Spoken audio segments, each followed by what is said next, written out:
Hi, everyone. My name is Adeso, and I'm your podcast host from the series From Dropout to JD. Today, we have a special guest named Jessica, and she's here to tell her story from how she got from a 144 LSAT score to a 175. Hi, Adesua. Thank you so much for having me. Yeah, I'm ready to get started on talking about my journey basically and just letting everybody know that the LSAT is, even though it's may look like a scary test, it's possible to rebuild and get the score that you're dreaming of. that's amazing. I'm excited to hear this story. So, I guess, where did it all start? When did you first hear about being a lawyer and thought that that was something you wanted to do? So it all started in high school when I started to take a mock trial class, basically. And I had this teacher who, at first, she was a little scary. I'm not going to lie. But I started connecting with her as the class progressed, and I realized my true passion for law. And it was through constant participation in these mock trials every day, and it was just connecting with her and her legal experience and the things that she used to teach in the legal field, and that made my interest in law like really jump out. Wow, that's inspiring. I wish I had a teacher like that. My dad kind of told me about being an attorney at a very young age and then kind of just stuck. Um, and it's evolved since then. But wait, so you never specified what kind of teacher was this person? So she taught this business class, and Okay. she had legal background, but her husband was the lawyer. Hmm. So her husband was this, I'm not sure if he was a prosecutor, who he was, but I would have this class every day, and we would always do these mock trials. And it would be, the prosecution, the defense. Some days I would be on the prosecution, some days I would be on the defense. And this teacher really, she wanted everybody to get a feel for what courtrooms, like what they actually look like, what goes on behind closed doors. Right. So that was really, the whole thing about that class, is that it was just, this, I guess it was introduction to law, basically 101. That's So awesome. yeah. Oh man, I that's gonna be a great head start.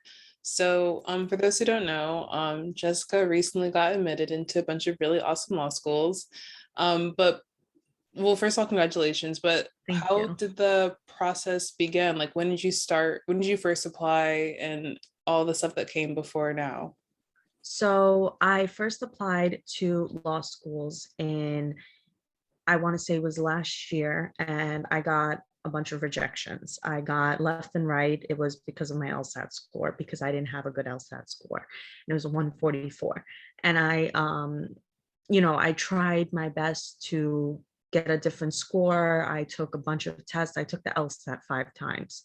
My Mm, last time was the time where I decided, this was where I needed to be. This was, that was the score that I wanted. So afterwards, I decided to basically, once I got that 144, it was a wake up call for me.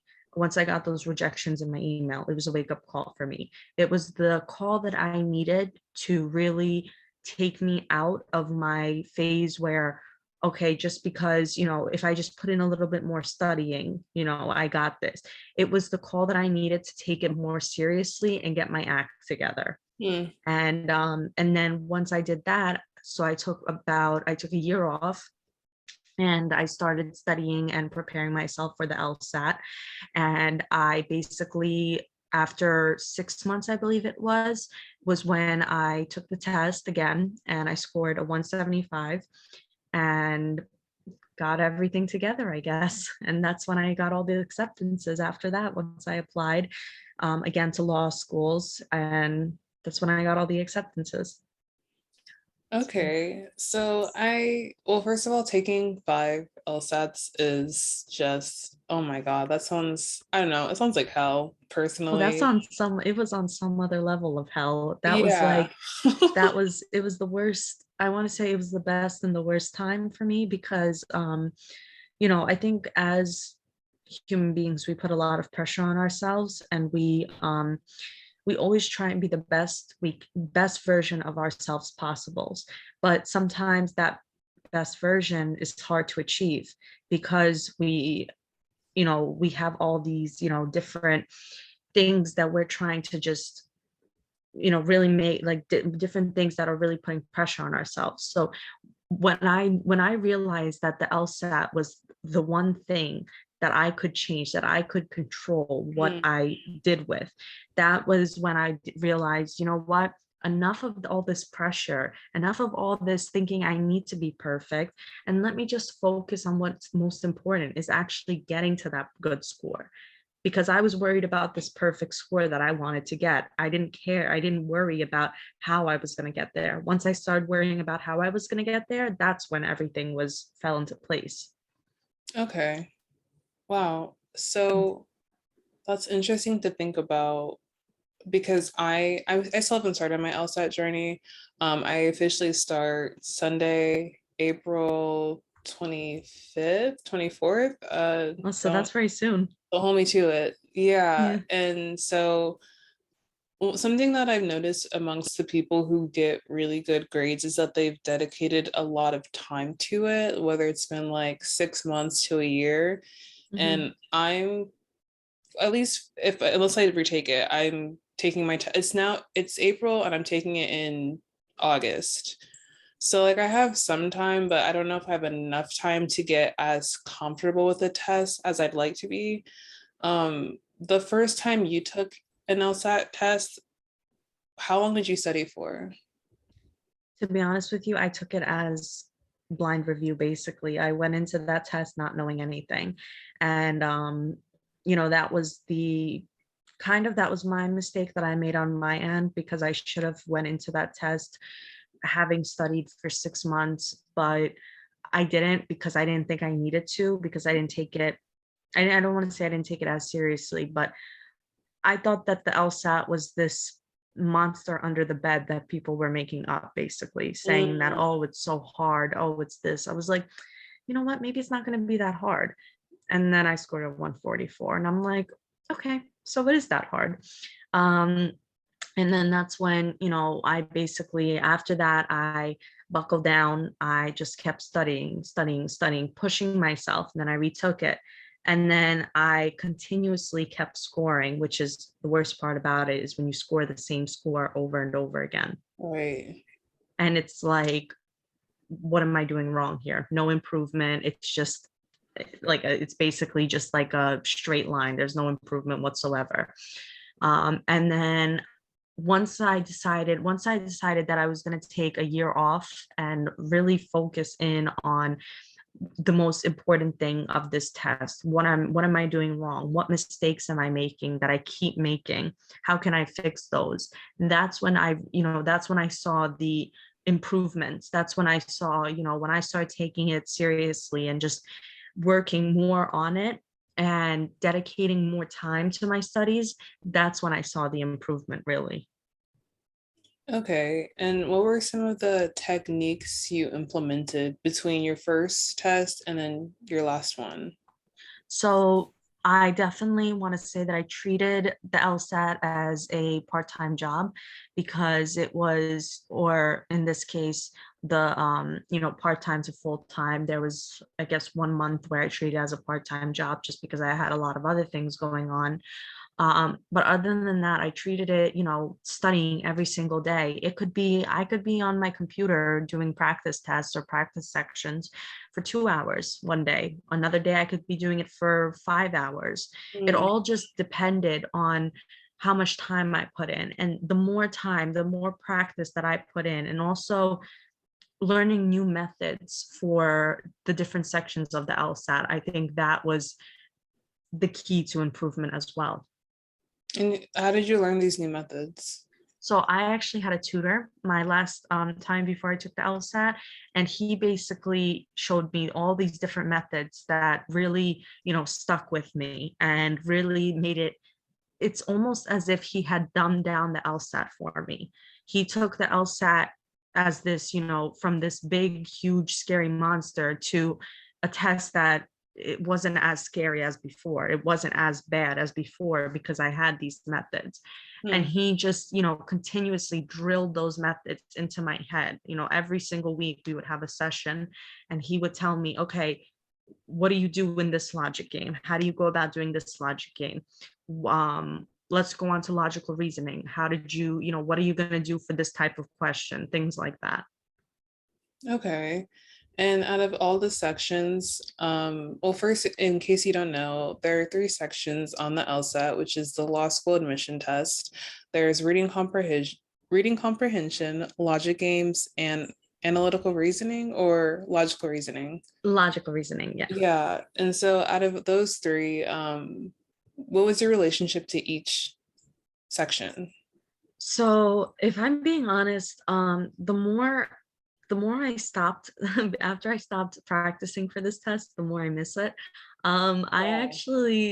actually really liked logic games because when you take away the stress that's associated with the LSAT and you take away the nervousness, um, and you just treat logic games as a game. If really what it is, it's a game that's testing your ability to be able to work with different diagrams, work with different storylines, and so on and so forth.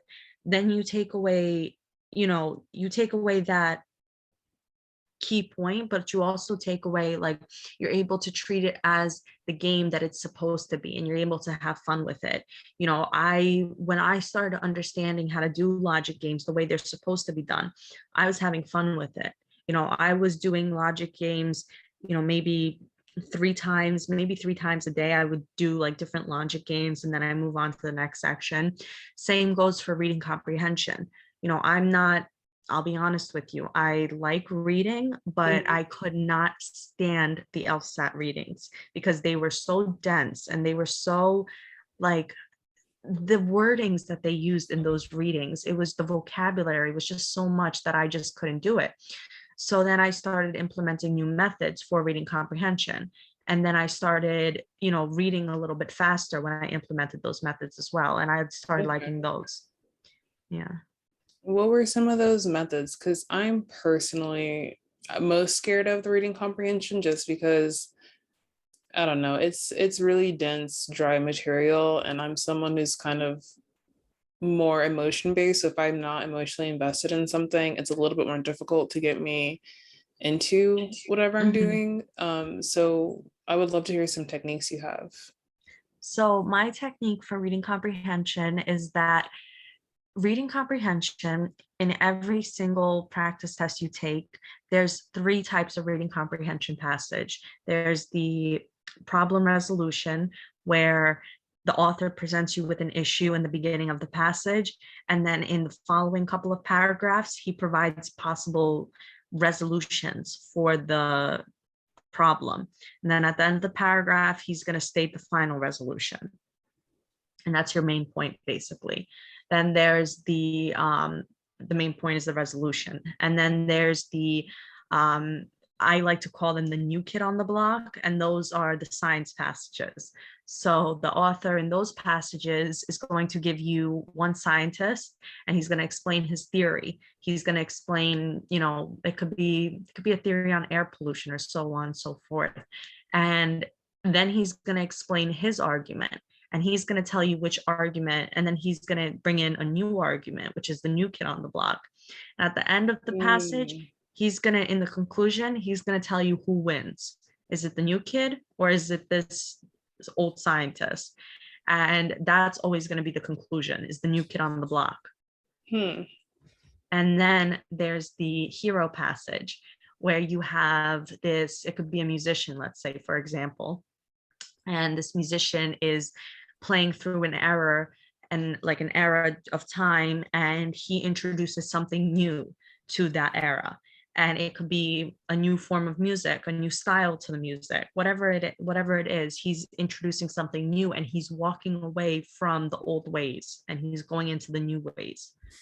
And that's basically the main point, is how this hero basically stepped away from the crowd and went on his own to create this new style of music, or whatever example you would like to use for that.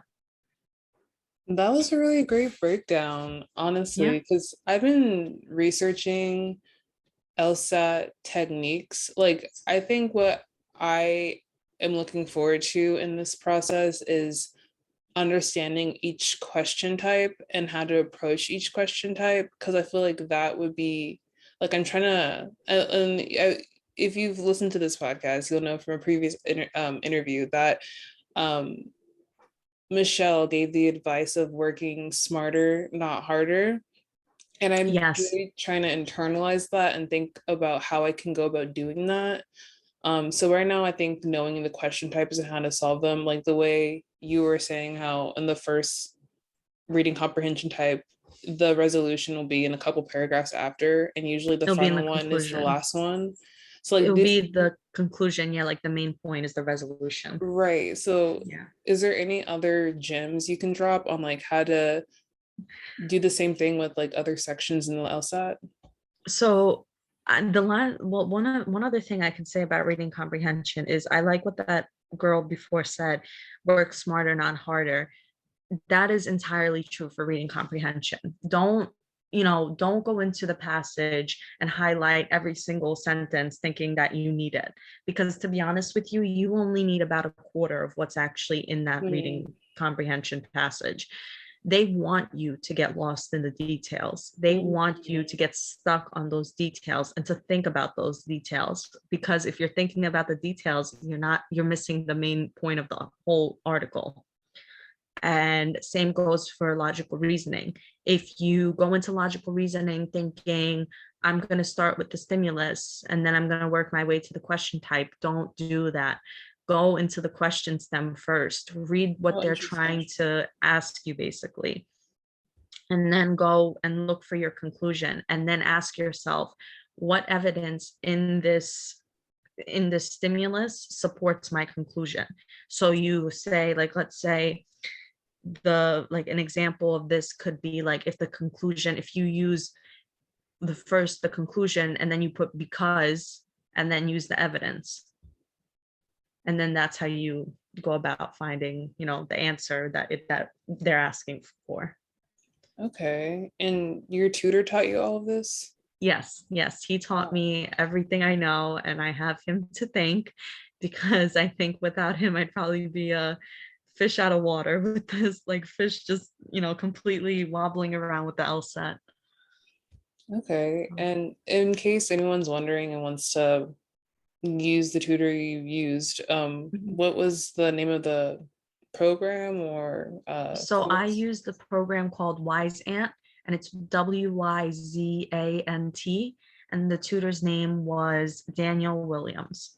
Okay, awesome. Awesome. That's cool. And the course I will be taking is Test Masters. I've heard a bunch of great things about that program, and I hope they're all true because I have a pretty low GPA, so the LSAT is like my ticket to like the law schools that I dream to attend. But I'll like update everyone on how it's going and what I've been learning because I like these tips that you're providing. That's like substantive stuff that people can implement. Definitely, yeah. And I think that like I said, once you take away, because the LSAT itself is a very difficult test, but unfortunately, you need that test against law school. It's either that or you sit down and take the GRE, which is 10 times Mm, harder than the LSAT. really? So, That's yes, hard to imagine. yeah, I tried to take one section of the GRE, the mathematical section, and I literally closed my laptop and never looked at that website again, because I was like, no way in heck. Like, I'm already comfortable with the LSAT. Let's keep it at that. Uh, But so you need one test. And if you want, like, listen, even though the LSAT is a scary test, you can do it. You can accomplish your score. You just have to put in the work, and you have to be right. prepared for the work you're going to put in. Because if you choose to be a lawyer, you know that the profession you're choosing is not an easy profession. Mm, So, which means you're already halfway there. You just need to take the LSAT. And once you get that, you're into law school. okay. Okay. That kind of makes me wonder about what kind of law you're interested in practicing. So I'm interested in practicing right now. I'm between immigration, family, and still on the border of criminal. I don't know if I want to do that yet, but we'll see. So right now it's just immigration and family law. Okay, and those don't sound like big law like expertise. Are you looking into big law or like what's your plans with No, that? No? no, I'm absolutely not looking into big law because I have a family member who's an attorney and Okay. she used to work for big law. And all I can say is that it takes a lot out of you. And I Mm, don't want to give that much of me because I think that I am capable of being a wonderful family law attorney. I'm capable of being a wonderful immigration attorney. mm, I just can't deal with the constant, stabbing in the back of corporate, big law firms. I feel like it's always competition, and I don't know if I'm prepared for that kind of competition. hmm. Yeah, and there's even that culture is even you see it in law schools as well, not just afterwards when you get a law firm when you go to a law Right. firm, which is interesting. Are you nervous about that? I think the most, you know what it is? I'm not nervous for law school when it comes to competition because the only thing that I tell myself is you can't compete where you don't compare. So everybody has, and I know that's kind of like a odd saying for it, but you can't compare like one person like me to, let's say, another person, because they might have their strengths and weaknesses and I have my strengths and weaknesses. We might not be the same, we might not be the same level, or maybe we have, like I said, different abilities to perform in law school. But I'm not going to be the type Hmm. of person where it's like I have to be in constant competition with you because you're the number one student. If somebody was the number one student, fine. I'm fine with that. I don't always have to be number one. And this goes for anyone out there. You cannot be so competitive with people because it's like that attitude is what maybe it gets you far in life being competitive, but it's also what can take you down as well. Because Mm. if you're so competitive, you're worried about what everyone else is doing. You're not worried about what you're doing. So that's what I think of that as well. Wow, that's great advice. It reminds me of the phrase comparison stills all joy. Like there's no way you can compare, like you can enjoy like a bowl of ice cream if you're comparing it to the cookie you had the other day. So Exactly. that's And that's what I'm, yeah, yeah, trying to get at with that. Yeah. okay. So let's go back to the law school admission process for a second. Mhm. Well, first of all, how was it for you? Like, did you enjoy writing the personal statement? Did you struggle with the addendums? Like, what happened? So I enjoyed writing my personal statement because I think it reflected a lot on me, and Mm-hmm. I think it told my story very well, and why I should be a lawyer, why I want to be a lawyer. I think that when you're writing a personal statement, it should be reflective upon who you are. And I think, they're asking you to write this personal statement because they want to know all about you, and they want to have that opportunity to get to know you. With when it came to, right, getting my letter of recommendations, for me that wasn't such a big issue, but I think it came down to, you know, how do you explain to the law schools that one LSAT score and then that leap? How do you explain that to them? What are you supposed to say? And my teacher once told me that my professor in college told me, you don't always have to write an addendum. If you got, let's say, if you have a good GPA and you have, like, for instance, a low LSAT score, whatever the case may be, just try again. You don't always have to write an addendum and explain every little detail, because they'll see that you made that jump and they'll be happy for you.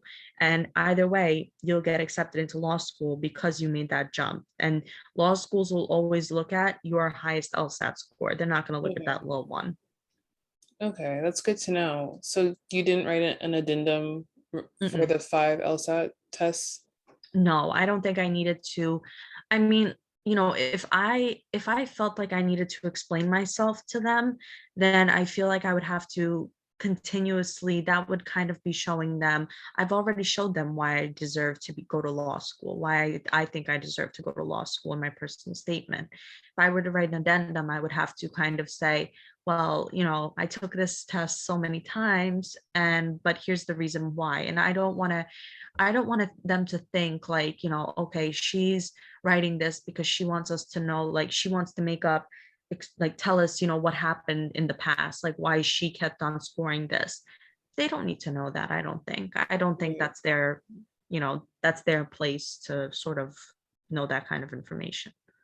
Yeah, when you say that, it kind of reminds me of this YouTuber I watched who Mhm. went to law school, and she was talking about how it's like your application or your addendum is kind of like when, I guess if you get arrested, like your lawyer says like don't say anything. Like the more you say, the more you're kind of Exactly. making yourself guilty. So just Yeah, say exactly. less.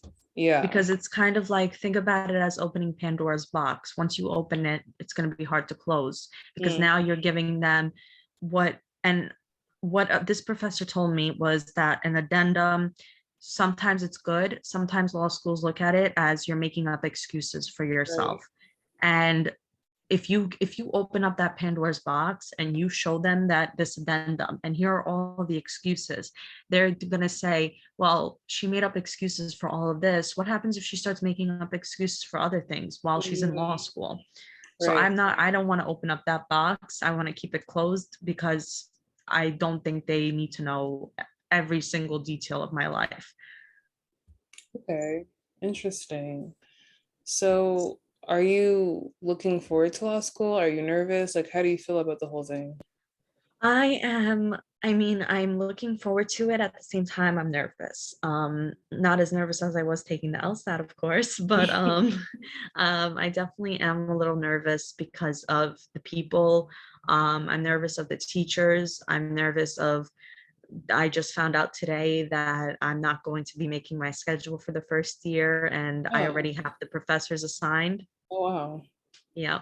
So I'm nervous about who I'm going to get. With my luck, I'm probably going to get a professor who's 90 years old and trying to tell us that the laws that worked 90 years ago or something are still in.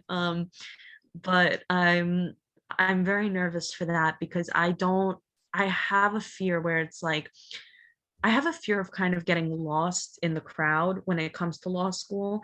And I think Interesting. that I don't want that to happen. But at the same time, it's like it's inevitable. I feel like sometimes you get, a professor who is, he can be a great professor, she can be a great professor. But sometimes you have so many students in the class where it's inevitable that you're going to get lost in the crowd. And I want to make sure that my first year of law school, I stand out to those professors because in time, I want to build those connections and I want to build those, being able to, when I'm looking for a job, being able to, use my professors as references and all that. And I want to, I feel like I want to make that difference for myself because I didn't do that Hmm. my undergraduate year. So I think that now more than ever, I want to be able to stand out in the crowd. Interesting. What you're talking about kind of makes me wonder. Obviously, I don't want you just to disclose any personal information, but Mhm. when you were picking law schools to apply to, did you consider class size at all? You know, I made the mistake of I knew that all law schools had big class sizes, but I made the mistake of not looking more into it and not doing more Hmm. research about it. And the law school that I am deciding to go to, again, I found out this today. They group us into different sections. There's a lot of students that are enrolling, and it's really like I'll get some classes where they are going to be smaller than others, Hmm. or some classes where there's going to be a lot of people. And I think that's the mistake I made on my end because I wanted to really, my biggest concern was getting into a law school that had good employment after graduation, a good Okay. percentage of employment after graduation, a good bar passing rate, and also, what their concentrations were, like what kinds of laws they were more focused on. So really, I wasn't looking at class size, but now I kind of wish I had. Mm, So it's kind of like I'm in like, a sort of jam with that. But I mean, it's nothing you can't get out of. So right. So I guess my next question would have to be, what did you look at? I mean, I know you looked at like the likelihood of getting employed and all mhm. that, but did you have like a list or a way of like saying this school but not that school? I had so really it was my biggest thing was I wanted to definitely stay local. I wanted to Okay. stay close to home. And another thing was I made a checklist, but at the same time it was like a mental checklist of the things I wanted and the things I didn't want. And when you look at the pros and cons of law schools, it's like they tell you that the law school you go to matters. And I think that was another thing for me was that I wanted to go to a law school that was up there, and I wanted to go to a law school that had a good reputation and was notable. I didn't want to go to a law school that was nobody knew about it. Mhm. People you could get a job after law school, but it's not going to be the best, greatest job out there Mhm. because it really matters where you go. And it's so important that people know that because if I know that the first year is all the same, but where you get your degree from changes a lot of things. It changes, it could change the kind of job you're going to have. It could change, really, it could change also. It has a potential effect on your salary as well. Hmm. So it's really just about, for me, it was about how notable the school was as well. So, Interesting. yeah. Yeah, I feel like I'm at a crossroads. I don't know if that's how you say it, but I'm torn between two decisions, basically, is what I'm trying to say. Between the like glamorous big law like dream and then doing something that I know I can do for a long time. Because I feel like most people when they do big law, they know it's just to off their debt or just to get that firm on their resume and then they're gonna go somewhere else. Um, I don't know. What are your thoughts on that? So I definitely think that big law is for some people it may be glamorous, it may be, important to have on your resume, but I know that from personal experience that when I, worked as a paralegal for a big law firm, it wasn't the environment that I wanted to be in. I didn't want to have, like I said, I didn't want to have that constant competition because even though, yeah, I like a good competition sometimes, I don't want to do it every single day. Mm, I want to be able to go to work and I want to be happy with what I'm doing. I don't need, I always told myself, I don't need a boss breathing down my neck asking me how many cases I've won so far because he needs to look good in front of his bosses. mm, And that's like, that's the thing is when I picture big law firms, that's what I think is that you have somebody breathing down your neck asking you, when are you going to settle this? When are you going to go to trial with this? When are you going to win this case? And it's like, and they do this constantly. And it's like all because they need to look like the big good guys to their, superiors. okay. So Yeah, I think that's what pushes me away from it. I can see it being very political and not the most inviting space to be in. Mhm. Um, but that salary is just so attractive. If you don't know, most first years after they graduate make about $200,000. And of course it's taxed, like they're not getting all of that, but that's a pretty nice amount. I can't even lie.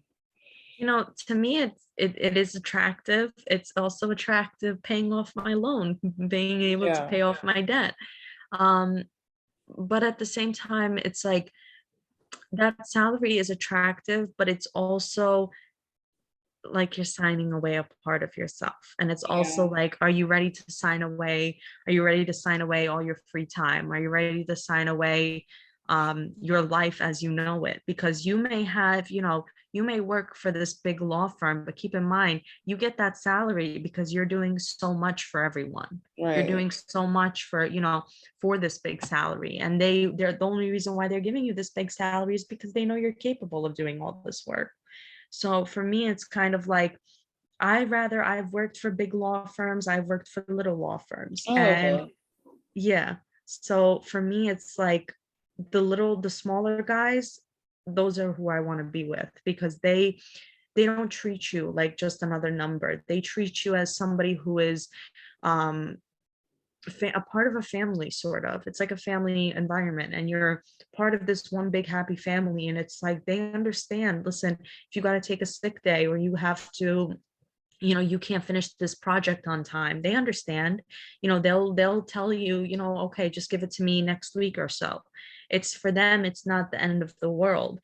But it felt like when I worked at a big law firm, it felt like if something wasn't done, it is the end of my world. So Yeah, I can definitely attest to the familial vibes that a small law firm provides because I work at one, and it's actually seriously like family oriented. Like we call ourselves a family, and it definitely feels that way.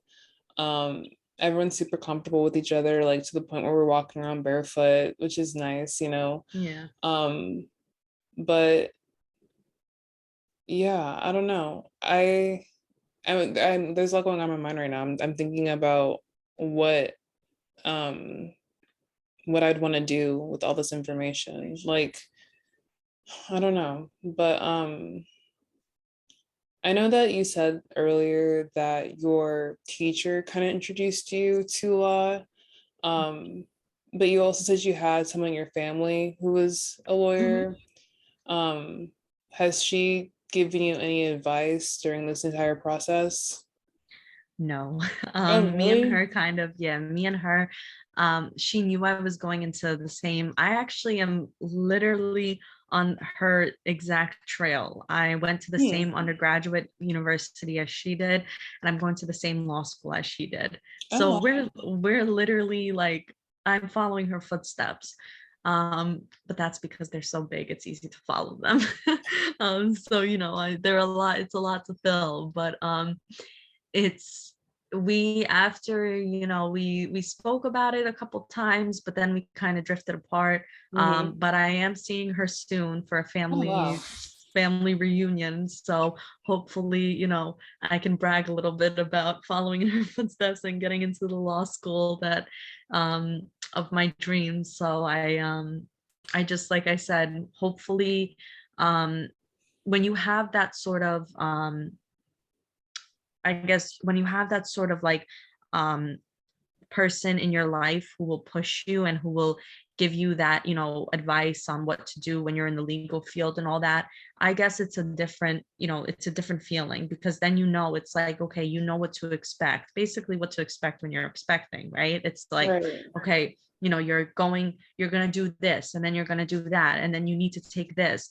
I wish somebody told me before I had even thought about taking the LSAT how difficult it was. I wish somebody gave me that advice and somebody told me to get my head on straight. Mm, But I didn't have that. All I had was a teacher in high school who told me I was capable of being a lawyer, and mm, who said that if you don't become a lawyer, I'm going to be very disappointed. That's all. And then who helped me realize my passion for it. But after that, it was kind of like you're on your own. And then that was also a hard thing for me to take in. So I definitely, with this law school journey, I always think that it's important to have somebody by your side pushing you constantly, feel so that way you can feel like, you got this. right, right. That's that's pretty profound. And it kind of leads into my last two questions for you. Mhm. The first one being, if you could go back and change anything in this process, what would it be, if anything at all? Not take the LSAT as many times. Okay. Definitely get my head on straight from the beginning, from the get-go, and just do as best as I can the first time around, because The one thing I regret was, maybe I like to say things happen for a reason. Maybe I didn't get into law school because of, the LSAT. Maybe that was a sign that that wasn't my time to shine. Um, but I would definitely, I would want to take back how many times I took it. And that's, I guess, like one of my biggest things. So, Okay. And then, well, I guess to respond to that, I'm a straight shooter. I apologize. I'm just like boom, mhm, boom, boom, but I'm learning to like stop and smell the roses and just to take my time. So to kind of respond to that, because it is inspiring things within me. Um, it kind of reminds me of how if I could go back and change some things, it would be to not take classes that I wasn't prepared to do well in. Because I have worked multiple jobs at the same time while being in school. And it's like, well, if I'm dedicating so much time to my work and I don't, and like my school is like on the back burner, then mhm. I shouldn't be in school if that's not my main priority. So yeah, it kind of reminds me of that in a way. Most definitely. And that actually, that brings up like a good memory for me, because I regret in college, I regret taking a couple courses which kind of took my GPA a little down. Mhm. And I shouldn't have taken those courses, but I want to say I was overly ambitious and I thought that I could do it. And I think that's what got me in trouble, because not for nothing, it's, your GPA matters in undergrad. And also, what matters is, just having the mindset of, I can, take these classes and I feel comfortable. And that's probably one of my biggest regrets is in undergrad, because I was overly ambitious and I thought I was superwoman, I could do anything. I took classes that really screwed up my GPA a little bit. Right, right.